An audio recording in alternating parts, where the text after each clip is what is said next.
Goeiedag en welkom by Inspireer. Hierdie week wil ek met jou gesels oorkom vrees met geloof. Nou 2 Timoteus 1 vers 7 sê, want God het ons nie 'n gees van vreesagtigheid gegee nie, maar van krag en liefde en selfbeheersing.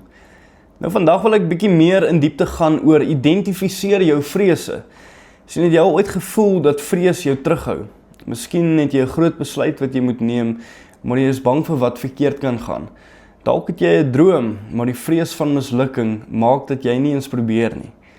Jy sien, vrees het 'n manier om ons vas te vang en te keer dat ons die lewe leef wat God wil hê ons moet leef.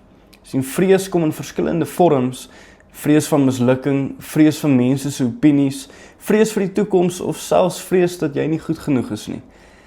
Maar jy sien waarheid, jy sien, vrees is 'n leuen, punt. Dit is glad nie van God af nie. En die eerste stap volgens my om vrees te oorwin, is om dit te identifiseer. Want sien, jy kan nie 'n vyand beveg as jy nie weet wie dit is of wat dit is nie. Sien, daarom moet ons eerlik wees met onsself en vir God vra om vir ons te wys watter vrese ons terughou. En ek daag jou vandag uit, skryf een van jou grootste vrese neer, bid daaroor en gee dit vir God. Sê vir hom, Here, ek weier om toe te laat dat hierdie vrese my lewe beheer. Ek vertrou U.